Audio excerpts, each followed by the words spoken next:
Monsoon tour, మధురానుభూతులు sure. పూర్తి వివరాలకు చదవండి రేపటి సాక్షి దినపత్రిక. చంద్రబాబు గారి పాపాలు నిజంగా ఒక్కొక్కటిగా కూడా బయటకు వస్తూ ఉన్న నేపథ్యంలో ప్రజలందరూ కూడా చంద్రబాబు నాయుడు గారిని వేలెత్తి చూపించే కార్యక్రమం జరుగుతూ ఉన్న నేపథ్యంలో చంద్రబాబు నాయుడు గారు ఈ మధ్యకాలంలోనే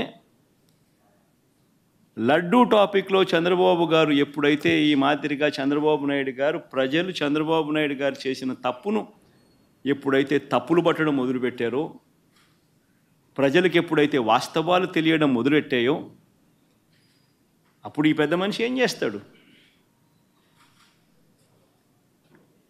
టాపిక్ డైవర్ట్ చేయడం చేస్తూ ఏమంటాడు? టాపిక్ డైవర్ట్ చేయడం కోసం ఏమంటాడు? డిక్లరేషన్ సర్టిఫికేట్ అంటే ఇప్పుడు నిజంగా ఆశ్చర్యం కాదా? జగన్ ఏమన్నా కొత్తనా? రాజశేఖర రెడ్డి గారు ఏమన్నా కొత్తనా? నా మతం ఏమిటని తెలీదా ఎవరికైనా ఆంధ్ర రాష్ట్రంలో కానీ దేశంలో కానీ? నా కులం ఏమిటి అని చెప్పి ఎవరికి తెలీదా రాష్ట్రంలో కానీ దేశంలో కానీ? రాజశేఖర రెడ్డి గారు 5 సంవత్సరాలు ముఖ్యమంత్రిగా ప్రతి సంవత్సరం బ్రహ్మోత్సవాలకు వస్త్రాలు నాన్నగారే సమర్పించారు. నాన్నగారు కొడుకునే కదా నేను కూడా తిరుపతికి ఎన్నోసార్లు పోయా కదా ఇంతకుముందు కూడా ముఖ్యమంత్రి కాకమునుపు. అంతెందుకు నా పాదయాత్ర మొదలెట్టేటప్పుడు వెంకటేశ్వర స్వామి ఆశీస్సులు తీసుకొని మొదలెట్టా.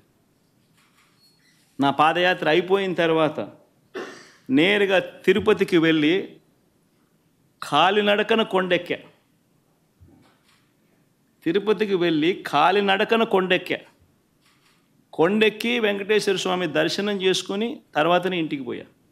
నా పాదయాత్ర అయిపోయిన తర్వాత నా 3648 కిలోమీటర్లు నా పాదయాత్ర అయిపోయిన తర్వాత. ఇవన్నీ తెలియవా రాష్ట్ర ప్రజలకు? మన అప్పుడు చంద్రబాబు నాయుడు గారు ప్రభుత్వమే కదా అప్పుడు ఉండింది. అప్పుడు నేను ప్రతిపక్ష నాయకుడినే కదా అప్పుడు. మన ఆయన కళ్ళ ముందరనే కదా వెళ్ళింది, తిరుపతి కొండెక్కింది 2 సార్లు. మళ్ళీ దాని తర్వాత నేను ముఖ్యమంత్రి అయినా 5 సంవత్సరాలు తిరుపతి బ్రహ్మోత్సవాలకు దగ్గరుండి వస్త్రాలు నేనే సమర్పించా.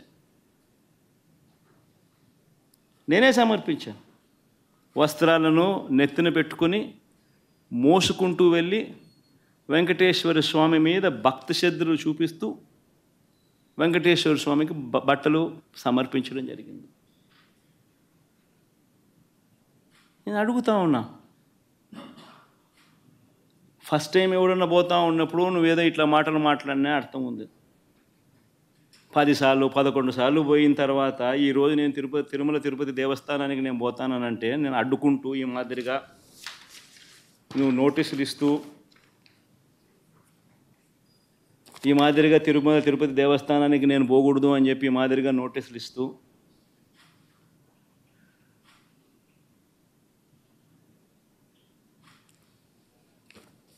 ఈ మాదిరిగా మా ఎమ్మెల్యేలకు మా కార్పొరేటర్లకు అందరికీ కూడా ఈ మాదిరిగా నోటీసులు పంపుతూ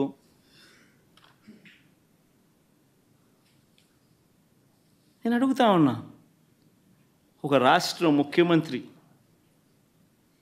ఇంకా 5 సంవత్సరాలు బ్రహ్మోత్సవాలలో తిరుమల తిరుపతి దేవస్థానానికి వస్త్రాలు సమర్పించిన నేను, ఇన్నిసార్లు తిరుమల తిరుపతి దేవస్థానానికి వెళ్ళిన నేను, ఈరోజు తిరుమల తిరుపతి దేవస్థానానికి నేను రాకూడదట, పోకూడదట.